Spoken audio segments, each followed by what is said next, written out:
All right, welcome once again to another episode of the Contrarians. This is actually going to be a mix of our usual show where we pick an album that we have a contrarian choice for, figuring it's the best album by a band. We're not going to be doing that this time because the overriding concept is this is a contrarian's worst album. But the way it's going to be feel like the other show as well is we're going to have our guest, which is Ryan Murphy. He's an excellent Rush expert. We're going to be talking about what his picks are for worst Rush album, and he's got a couple of runners up.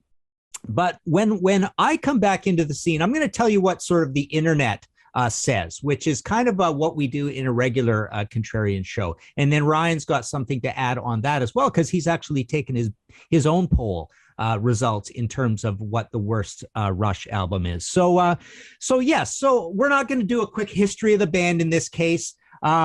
Everybody knows Rush. I'm obviously a big Rush fan as well. Just want to mention this is still in print. Rush album by album is still in print. The Rush trilogy is now in soft cover. The first two. The third one is coming out in March. That'll be driven. And here is the hardcover selection. And a lot of people don't know this, but there are no more Anthem hardcovers.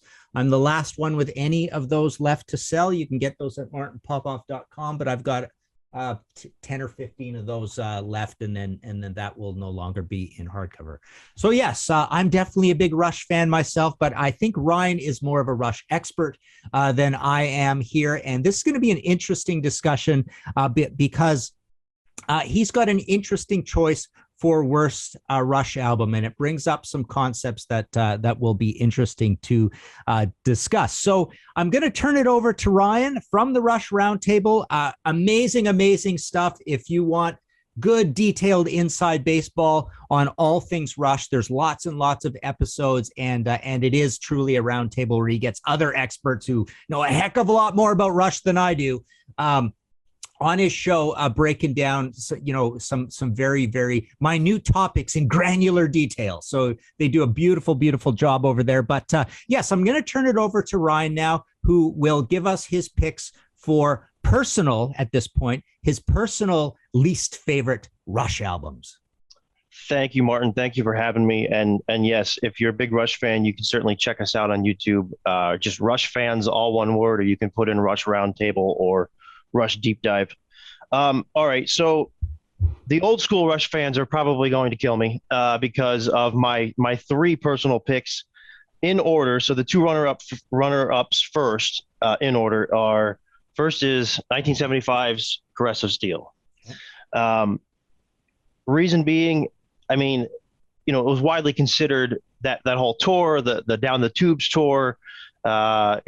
Gene Simmons has been quoted in Beyond the Lighted Stage, kind of saying like, what is this? Like they played it for him on tour, and he didn't have any idea what they were doing. I think the epics on this, the Necromancer and the Fountain of Lamneth, they were, good couple first tries at it, so to speak, because of course 2112 came after that.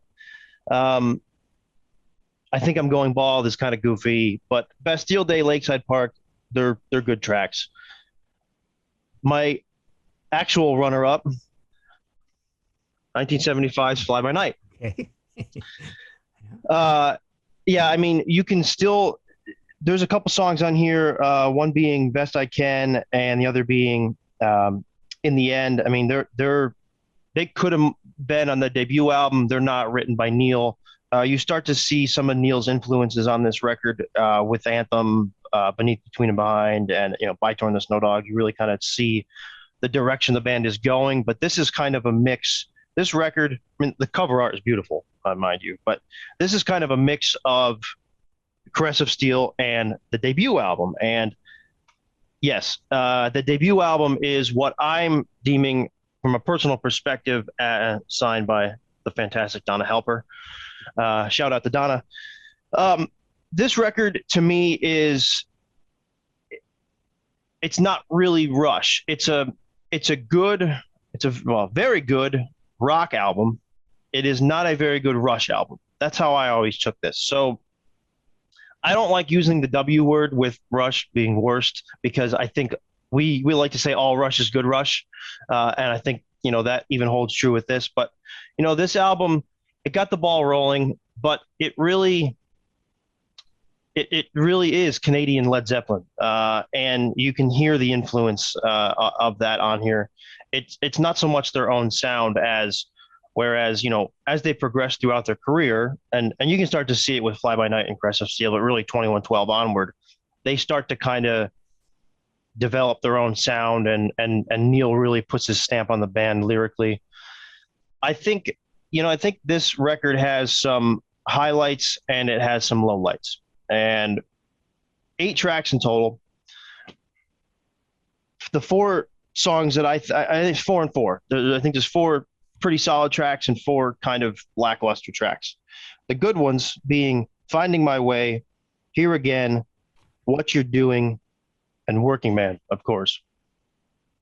And the 4 not so good ones being Need Some Love, Take a Friend, In the Mood, and Before and After. Now, In the Mood, yes, In the Mood was played as an encore throughout most of the 70s and the 80s. So clearly the band liked it, but maybe they didn't like it. Maybe the fans just loved it. I don't know. But to me, that song doesn't really lend itself to what Rush is. It's a catchy rock song, right? It's not really a Rush song. Before and After feels like it's just missing something. It's a cool tune, but it just feels like it's missing something. And then probably my 2 least favorite Rush songs of all time, Need Some Love and Take a Friend. Again, decent rock songs, but they're just, I don't know, they just don't do it for me. They're kind of cringeworthy. Again, good first album.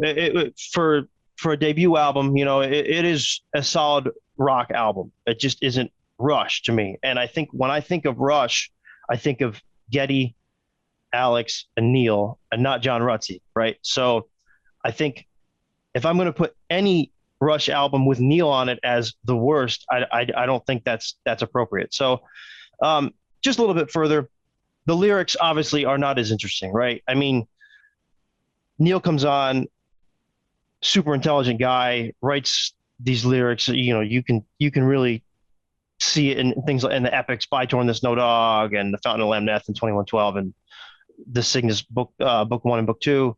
But as Rush gets further into their career, you've got thematic albums in Power Windows talking about power, Hold Your Fire, The Human Instinct, Roll the Bones, Chance, Counterparts, things that go together. You can really see where the band goes and Neil's influence. But musically too, I mean, Geddy Lee's been quoted as saying, Neil is such a effing monster musician. So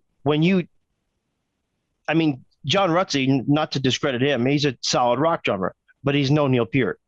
So I think that alone, just the fact that this record doesn't have Neil on it, is probably top of the list why this is considered, my least preferable or my worst Rush album. And the last thing I wanted to say was Gene Simmons, again, to quote Gene Simmons, in Beyond the Light of Stage, he states, what kind of a band is Rush? It's Rush. They kind of have their own unique sound, their own distinction. This album, to me, I did mention this slightly prior, doesn't have that distinct Rush sound. It doesn't have Neil's distinct lyrics. You can tell they're Neil's lyrics. So this isn't really, despite the beautiful cover art that really has stood the test of time, and this has become their logo, right?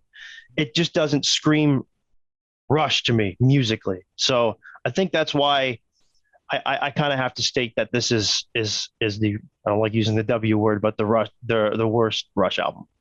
Yeah, very cool. Okay, very well argued. And I'll address some of those points. But first, I just want to go through what we normally do on a Contrarians is just sort of see what the consensus is out there in the world for worst Rush album. And we had Prog Sphere had it 14th out of 19 albums.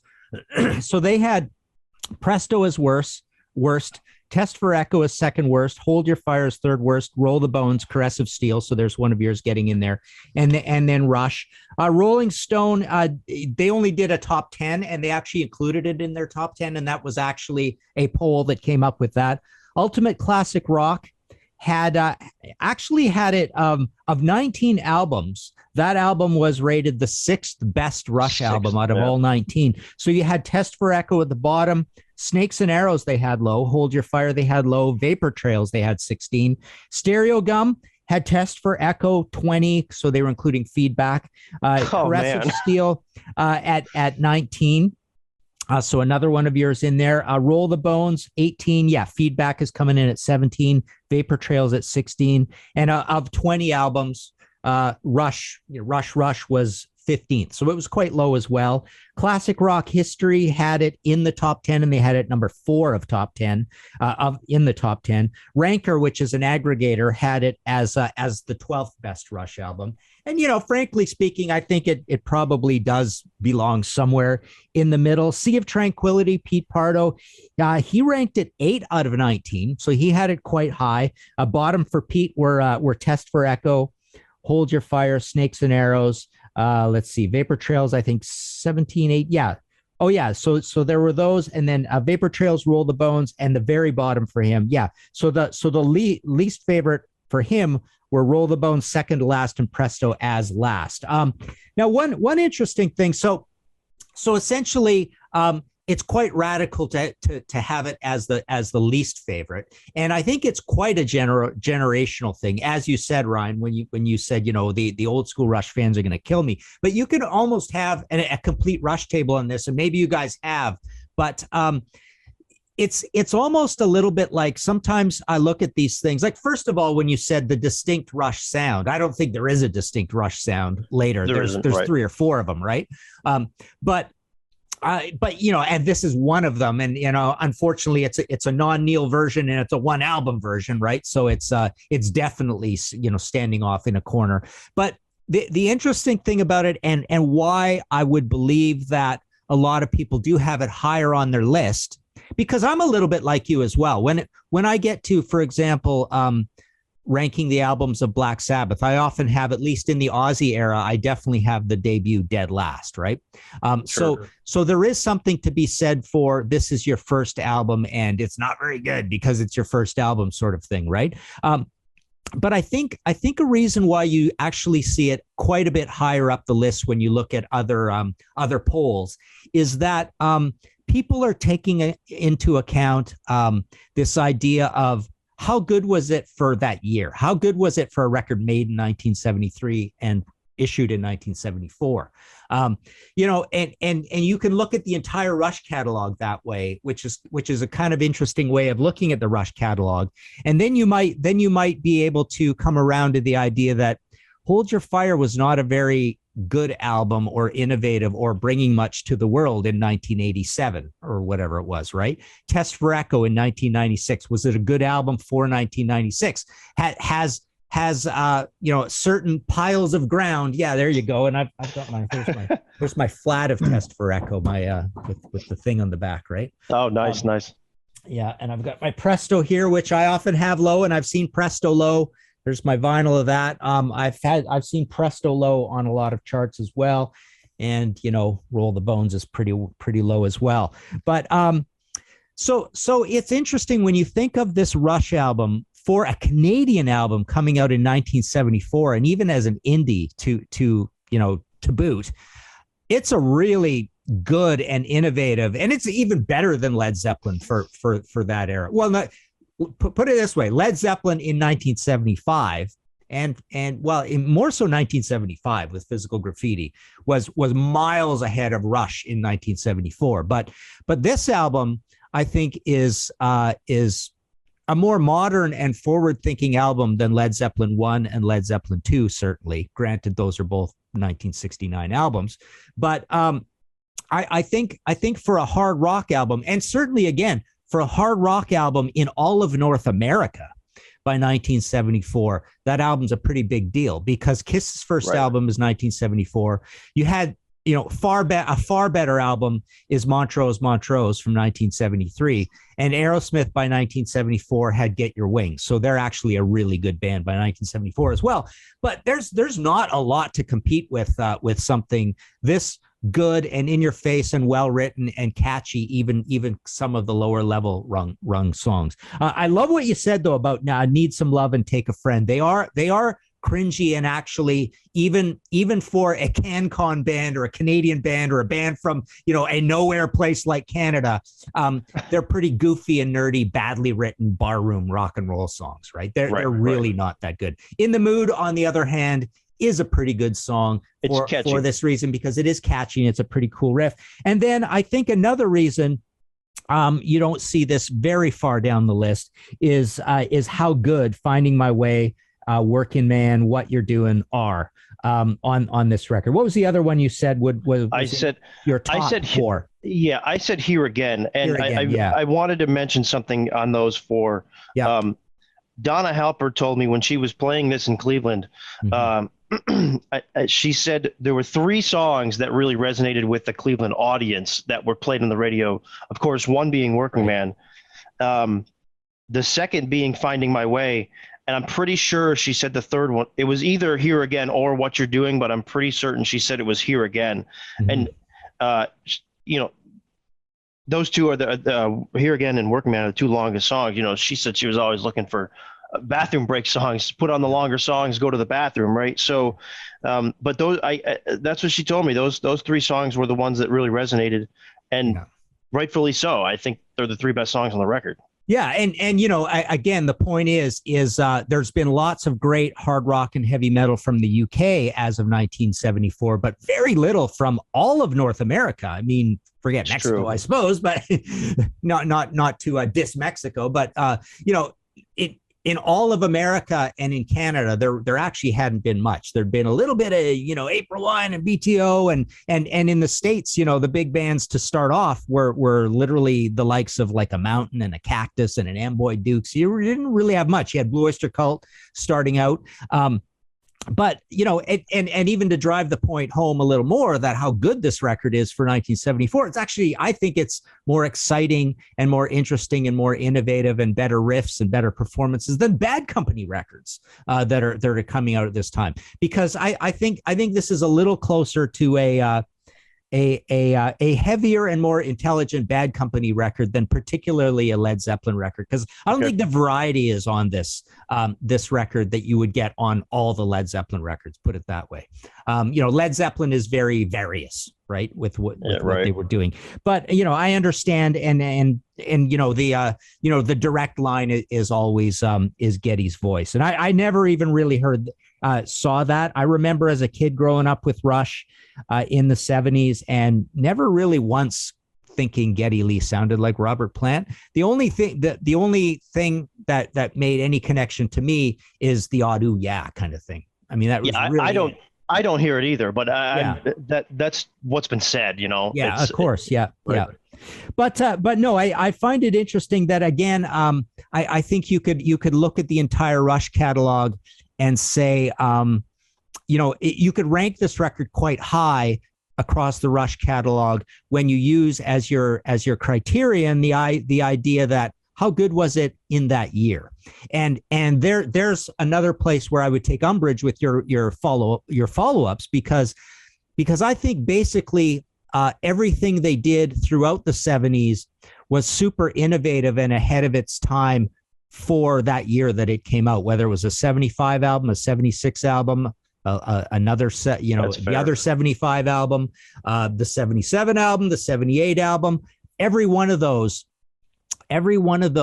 for its day, because as I've always said, and it's pretty straightforward and it's not very, controversial, Rush invented a genre of music, progressive metal. I mean, they basically took those two things, smooshed them together, in a very obvious way, and created a new genre. So, and nobody else was doing better than them at that genre throughout all the 70s. And then when you get to the 80s, I guess there's an interesting thing that happens with Rush in that they shift and nobody still follows them. Still nobody follows them.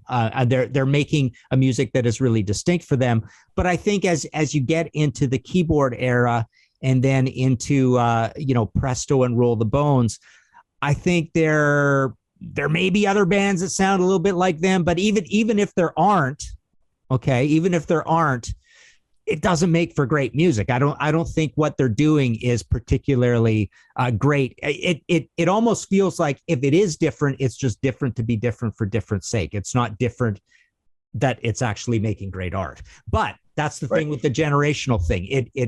It matters where you parachute in with any of these bands, and you and a lot of people at the Rush table, if you're younger folks, you actually find that point where you discovered the band and there's a magic there, and those are the records you poured over the lyrics, and that's what I wanted to huge way, right? Follow up with, Martin. So I do want to pass it on to you, because that's really kind of all I had in terms of consensus out there. But Ryan, if you could first of all mention the polling that you did and what you were seeing as consensus among you and your buddies and the people you know. Did want to just state one thing, and I think to the prior discussion, I think it's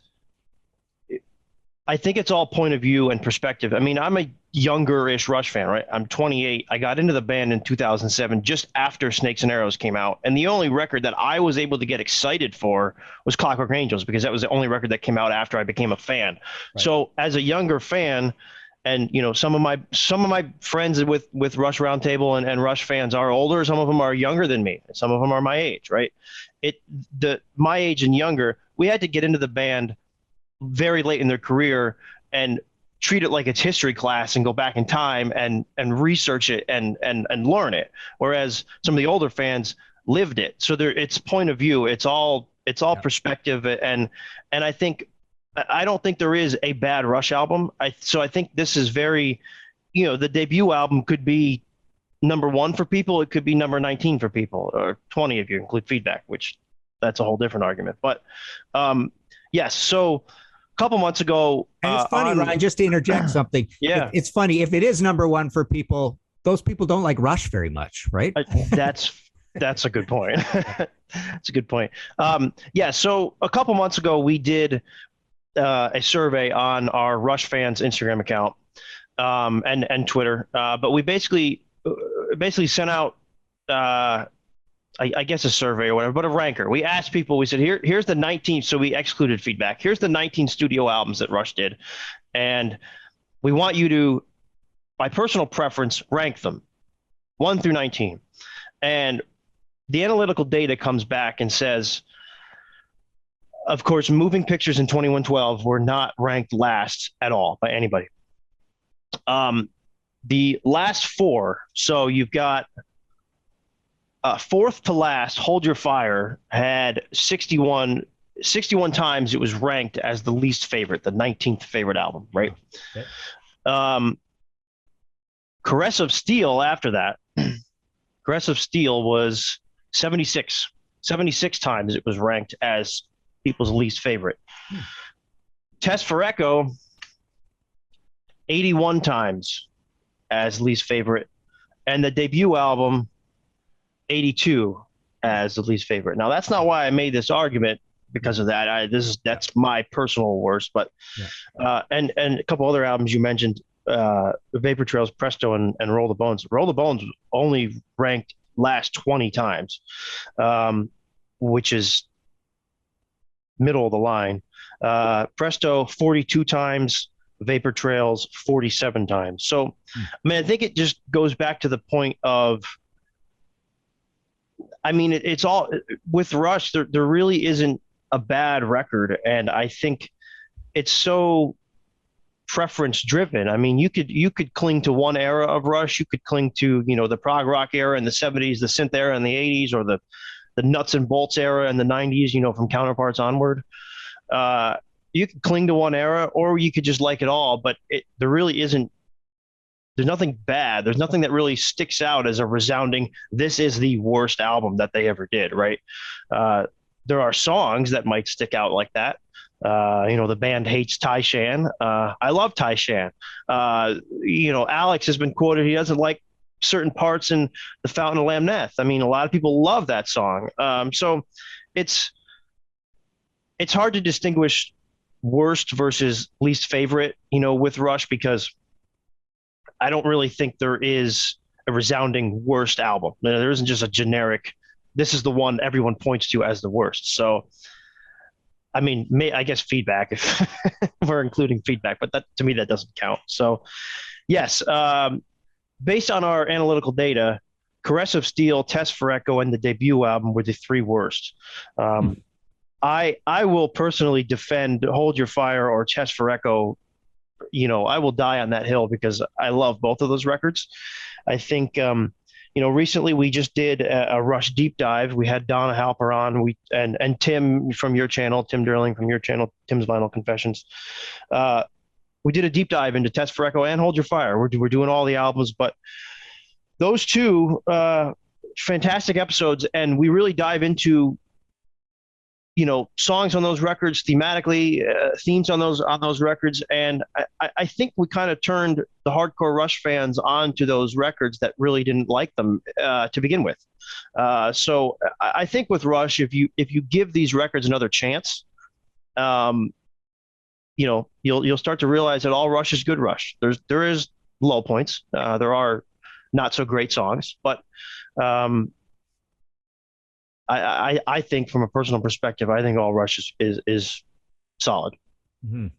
Yeah, it's interesting. I mean, I like your idea of, because we've done some of those deep dive things on Contrarians as well. We did a UFO Mechanics, we did a Judas Priest Point of Entry that's going up, a couple others, Queen Hot Space even. And it's funny when you have 4 or 5 or 6 or 10 really smart people, who are fans and know these bands, and they're all talking about this one album in detail, you can really become enamored with the record after hearing a bunch of points and having people point things out and have you go check it out, right? I mean, that's the way, that's fair. That's the way you do appreciate these albums. But I guess you always can look at these various consensuses and find out that Test for Echo is always rated really low, and and Presto's pretty low usually, kind of thing as well. But and then when I look at your poll, like you clearly look at that poll, any sort of statistician would look at that and say your audience definitely is an uncommonly younger Rush audience.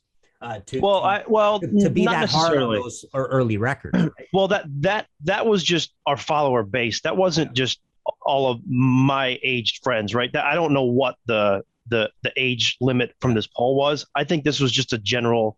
551 people filled it out. I don't have 551 friends. So, I'm just saying it almost proves that it probably skews younger, is what I'm saying. It probably does. I mean, but an album like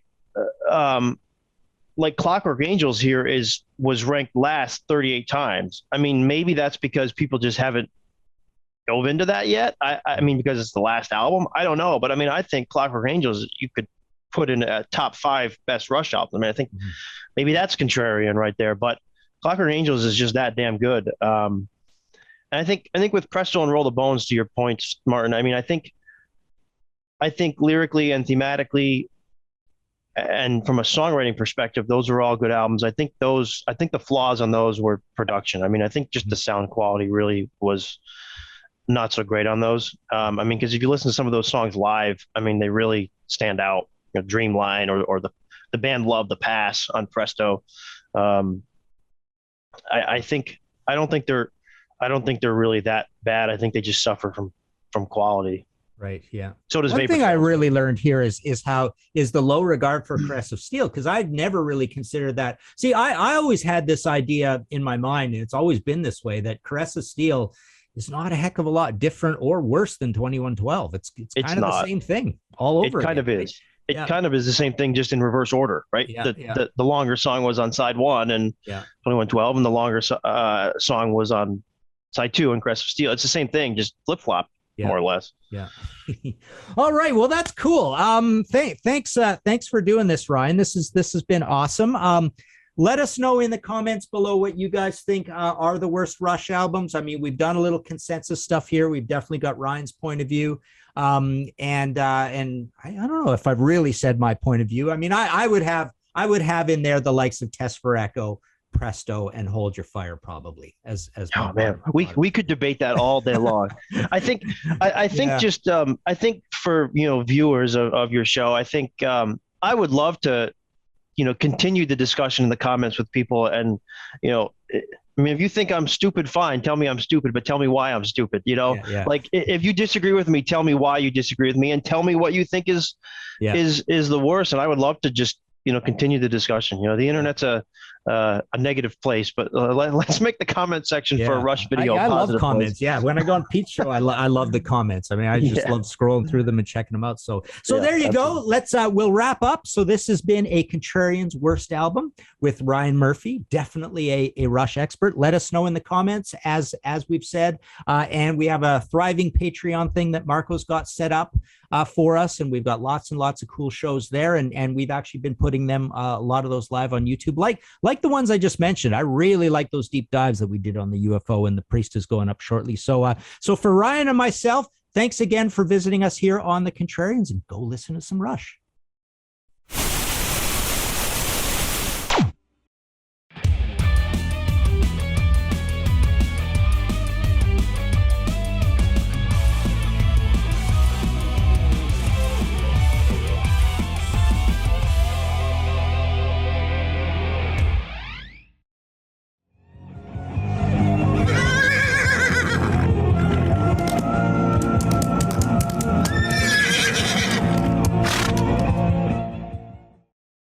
That's it, dude.